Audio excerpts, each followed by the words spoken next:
ప్రజాప్రభుత్వం లక్ష్యం ఒకటే, లాస్ ఆఫ్ లైఫ్ అనేది ఉండకూడదు.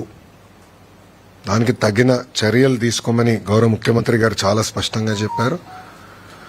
ఒక పక్కన డిజాస్టర్ మేనేజ్మెంట్ మంత్రిగా అనిత గారు, ఆర్టీజీఎస్ మంత్రిగా నేను, ఇద్దరికి పర్ఫెక్ట్ కోఆర్డినేషన్ సింక్తో గత 24 గంటల నుంచి మేము కూడా రియల్ టైం ఇది మానిటర్ చేస్తాం జరుగుతుంది.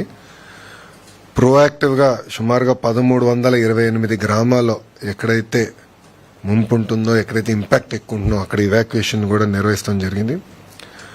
3465 మంది ప్రెగ్నెంట్ ఉమెన్ని కూడా, అంటే రాబోయే 15 రోజుల్లో ఎవరైతే డెలివరీ చేస్తారో వాళ్ళని కూడా ప్రోయాక్టివ్గా ఇవాక్యుయేట్ చేస్తాం జరిగింది. వాళ్ళకి కావాల్సిన పౌష్టికాహారం కానీ అన్ని కూడా ప్రభుత్వం అందజేస్తాం జరుగుతుంది. ఇంతేకాకుండా 1906 టెంపరరీ షెల్టర్స్ కూడా ఏర్పాటు చేశాం. అక్కడ కావాల్సిన రిలీఫ్ మెటీరియల్స్ అని కూడా ఇప్పటికీ పంపించాం. శానిటేషన్ కావాల్సిన బ్లీచింగ్ పౌడర్ కానివ్వండి, లైమ్ కానివ్వండి, ఇదంతా కూడా పొజిషన్ చేస్తాం జరిగింది. పాఠశాలలకు వచ్చే గల సుమారుగా 14,798 పాఠశాలల్లో ఇప్పటికీ హాలిడేస్ ప్రకటిస్తాం జరిగింది.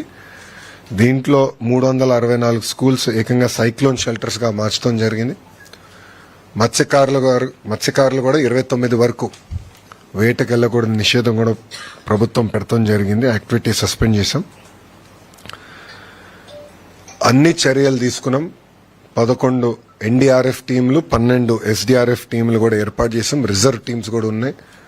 అవసరమైతే ఆర్మీ కూడా హైదరాబాద్ లో కంటింజెంట్ ఉంది కానీ వాళ్ళు కూడా స్టాండ్ బైలో ఉన్నారు.